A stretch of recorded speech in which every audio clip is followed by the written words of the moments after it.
అనిల్ రావిపూడి గారిని మాట్లాడవలసిందిగా రిక్వెస్ట్ చేస్తూ ఉన్నాం. గుడ్ ఈవినింగ్ అందరికీ నమస్కారం.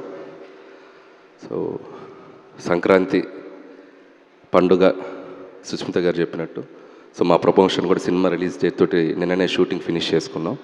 సో మీడియా మిత్రులతోటి ఒక ఫ్యామిలీ మెంబర్స్ లాగా మొదలెట్టాం పండుగ. సో ఇది ఒక 20-30 రోజుల జర్నీ ఉంటుంది. ఇందాక ఎవరు అన్నారు నిశాంత్ గారు ఒక 4 రోజులు సావగొడతారు కదా. సో చాలా హ్యాపీగా ఉంది. అండ్ ముఖ్యంగా చిరంజీవి గారితో ఈ ఫిలిం మొదలెట్టి ఆల్మోస్ట్ మేము మేలో మొదలెట్టాం. ఆయనతో ఒక ఓపెనింగ్ ముహూర్తం స్టార్ట్ చేసాం. సో అక్కడి నుంచి ఆల్మోస్ట్ ఈ 7-8 మంత్స్ జర్నీ చాలా మెమరబుల్ నాకు. నిన్న ఆయనతో లాస్ట్ వర్కింగ్ డే. ఇంకా నేను స్టిల్ ఆ ఎమోషనల్ మోడ్లోనే ఉన్నాను. ఆయనతో లాస్ట్ వర్కింగ్ డే సినిమా అయిపోయింది. ఆయన కూడా చాలా మెమరబుల్ జర్నీగా ఇద్దరం చాలా షేర్ చేసుకున్నాం. సో ఇద్దరం ఒకరినొకరు మిస్ అవుతున్నాం అని ఒక చిన్న ఫీలింగ్తో వెళ్ళి అబ్బాయి మళ్ళీ కలుద్దాం ఎలాగైనా త్వరలో అన్నట్టుగా ఒక చిన్న దీంతో బయటకు వచ్చాం. థ్యాంక్ యూ చిరంజీవి గారు once again for this great opportunity. And ఇక సినిమా విషయానికి వస్తే సంక్రాంతి అనగానే నాకు ఒక కనెక్షన్. ఇది నాది 3వ సంక్రాంతి, సారీ 4వ సంక్రాంతి. F2 సర్లేరునే కవరు సంక్రాంతికి వస్తున్నప్పుడు 4వ సంక్రాంతి. సో జనరల్గా ప్రెషర్ ఏదైనా ఉందా అని కొంతమంది నన్ను అడిగితే నాకు ప్రెషర్ కంటే కాలేజీలోనో స్కూల్లోనో హాలిడేస్ ఇస్తే పండక్కి ఊరెళ్ళి ఇంట్లో అల్లరి చేసినట్టు ఆ ఫీలింగ్ ఉంటుంది. సంక్రాంతి పండగానే థియేటర్స్కి వెళ్ళిపోయి మంచి ఒక ఫీల్ గుడ్ ఒక ఫ్యామిలీ ఎంటర్టైనర్ తీసి ప్రేక్షకులందరినీ నవ్వించి వాళ్ళతో అల్లరి చేసేంత ఒక స్పేస్లో ఫీల్ అవుతాను నేను. సో అది ఎప్పుడు నాకు ఒక energy. So that's why Sankranti is always special in my career. ఇది నా 9th ఫిలిం. దాంట్లో ఆల్మోస్ట్ ఇది 4 Sankranti films. So that connection ఉంది నాకు సంక్రాంతి తోటి. అండ్ దిస్ సంక్రాంతి కూడా I'm giving a promise. Last ఈ ఇయర్ సంక్రాంతికి మీరు ఎలా ఎంజాయ్ చేశారో అంతే ఎంజాయ్మెంట్ ఈసారి థియేటర్స్లో దొరకబోతుంది మీకు. అండ్ చిరంజీవి గారులో ఉన్న ఒక ఫన్ టైమింగ్ ఏంటో మనం ఒక జనరేషన్స్ విట్నెస్ చేసింది. అండ్ ఈ జనరేషన్కి ఒక అప్డేటెడ్ వెర్షన్తో చిరంజీవి గారు మీ ముందుకు రాబోతున్నారు. చాలా చాలా వేరియేషన్స్, చాలా చాలా ఫన్ టైమింగ్స్, డ్యాన్సులు, ఫైట్లు, అల్లరి చాలా చాలా బాగా కుదిరింది.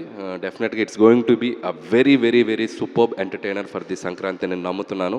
అండ్ అలాగే పనిచేసిన క్యాస్ట్ అండ్ క్రూ గురించి త్వరలో మాట్లాడతాం. అండ్ ఈరోజు ఒక స్పెషల్ డే. నాకు చాలా ఇష్టమైన హీరో, నాకు చాలా వెరీ ఫ్రెండ్ అని చెప్పొచ్చు, మెంటర్ అని చెప్పొచ్చు, లేక గురువు అని చెప్పొచ్చు, మా వెంకటేష్ గారు. సో ఆయనకి ఈ స్టేజ్లో మా డేట్ అనౌన్స్మెంట్ రోజే ఆయన బర్త్డే రోజు జరుగుతుంది. అండ్ ఈ సినిమాలో ఒక సూపర్బ్ కామియో అంటామా, ఒక గెస్ట్ అపిరెన్స్ అంటామా, ఒక 20 minutes బ్లాక్ చేశారు ఆయన. అండ్ చిరంజీవి గారితో పాటు ఉంటుంది. And I can tell one thing, ఒక జనరేషన్ని ఒక ఊపిన స్టార్స్ ఇద్దరు, చిరంజీవి గారు, వెంకటేష్ గారు. ఒక దశాబ్దాలుగా మనం వాళ్ళని చూస్తూ వస్తున్నాం. అలాంటి ఆ ఇద్దరిని ఒక్క ఫ్రేమ్లో చూడాలనేది సినీ ప్రేక్షకులకు కానీ మూవీ లవర్స్ అందరికీ కానీ ఒక చిన్న డ్రీమ్ ఉంటుంది. సో ఆ నలుగురు హీరోలు చిరంజీవి గారు, బాలకృష్ణ గారు, నాగార్జున గారు, వెంకటేష్, ఈ నలుగురు హీరోలు ఒక 4 pillars లాగా ఉన్నారు మన ఇండస్ట్రీకి. అందులో ఏ ఇద్దరన్నా కలిసి కనిపిస్తే బాగుండని ఒక డ్రీమ్ ఎప్పుడు ఉంటుంది ఆడియన్స్కి. సో అలాంటిది అవకాశం నాకు దొరికింది ఈ సినిమాలో. అండ్ చిరంజీవి గారు, వెంకటేష్ గారు మిమ్మల్ని ఎలా ఎంటర్టైన్ చేయబోతున్నారు అనేది మాత్రం I'm very excited to show మీకు చూపించడానికి. అండ్ థ్యాంక్స్ వెంకటేష్ గారు అండ్ మాకు ఈ సినిమాలో మీరు వచ్చి చేసినందుకు. And many many more happy returns of the day and hope you will get more success in future also. And ఇప్పటికింతే. అండ్ అలాగే మా నిర్మాతలు అండ్ సాహు గారికి and my second film Bhagavanth Kesari తర్వాత.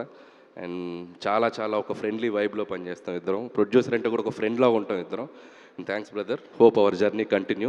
And Sushmita garu and another producer. And so ఆవిడతో కూడా ఈ సినిమాలో మా జర్నీ ప్రయాణం. అండ్ చాలా చాలా ఆవిడ ఎంత డౌన్ టు ఎర్త్ ఉంటారంటే, and very very down to earth. And Chiranjeevi గారు డాక్టర్ అనే ఫీలింగే ఉండదు. టెక్నీషియన్ అంటే టెక్నీషియన్ లాగా ఉంటారు. షూటింగ్ స్పాట్లో ఎలా కావాలంటే అలా అందరితో పలకరిస్తూ అందరితో చాలా జోవియల్గా మాట్లాడుతూ ఉంటారు. అండ్ థ్యాంక్స్ అండి, thank you so much. And hope this Sankranti is more memorable to you. And I wish for that. Have a great success మీకు కూడా ఈ cinema. And once again and thank you so much megastar Chiranjeevi గారికి and ఆయన thanks చెప్తూ and మా victory Venkatesh గారికి మరొకసారి భర్త విషయం చెప్తాను. అనిల్ బా, ఒక క్వశ్చన్ ఉంది బా మాకు. అమ్మా ఒక క్వశ్చన్ ఉంది బా మాకు అంటున్నా. క్వశ్చన్ ఉంది అనిల్ బా బా అన్నావా? ఓ ఓకే. క్వశ్చన్ చెప్పమ్మా. ఏంటంటే లాస్ట్ టైం సంక్రాంతికి వస్తున్నాంకి ఒక కాంటెస్ట్ పెట్టారు మా మీడియా వాళ్ళందరికీ గిఫ్ట్లు ఇచ్చారు. సో ఈసారి మన శంకర్ వరప్రసాద్కి అలాంటిది ఏం లేదా? అఫ్ కోర్స్ నాకు కాదు, మా మీడియా వాళ్ళకి అనుకోండి. సో అలాంటిది ఏం ఎగ్జైటెడ్, లేదా? బాగా ఎగ్జైటెడ్గా ఉన్నావు కదా నువ్వు. ఓకే, లాస్ట్ టైం గెలిచిన అమ్మాయి అక్కడ చాలా ఎగ్జైటెడ్గా వెయిట్ చేస్తుంది. సో అట్లాంటిది ఏం లేదా ఈసారి అని? అంటే కాంటెస్ట్ అని మనం అనుకుంటే సరదాగా పెట్టుకోవచ్చు, ఇబ్బంది ఏం లేదు. ఇట్స్ లైక్ ఎలాగో Q&A అనుకున్నాం కాబట్టి నాకు అనిపించిన ఒక బుల్లి ఐడియా వాళ్ళతో షేర్ చేసుకుంటాను. ఓకే. సో ప్రతి జర్నలిస్ట్ సోదరులు ఒక క్వశ్చన్ అడిగే ముందు బ్యూటిఫుల్గా ఒక చిరంజీవి గారి డైలాగ్ చెప్పి క్వశ్చన్ అడుగుతారు. ఓ ఎవరైతే ఎగ్జాక్ట్గా సూపర్గా డైలాగ్ చెప్తారో చిరంజీవి గారి చేతుల మీదుగా ప్రీ రిలీజ్ ఈవెంట్లో అద్భుతమైన గిఫ్ట్. వరే వా, నైస్. సో దీంట్లో నేను కూడా పార్టిసిపేట్ చేయాలి? ఎవరైనా పార్టిసిపేట్ చేసి ఓపెన్ గ్రౌండ్. ఓకే. ఏదైనా నాకు నచ్చితేనే చేస్తా, నచ్చితేనే చూస్తా, కాదని బలవంతం చేస్తే కోస్తా. Just sweet warning. Oh my god, చాలా ఫ్లోలో ఉన్నారు, భయం వేస్తుంది ఇప్పుడు. ఓకే, క్వశ్చన్ ఆ సైడ్ నుంచి లేదు కానీ ఫస్ట్ మూర్తి గారితో మొదలు పెడదాం Q&Aని. Thank you so much Anil గారు.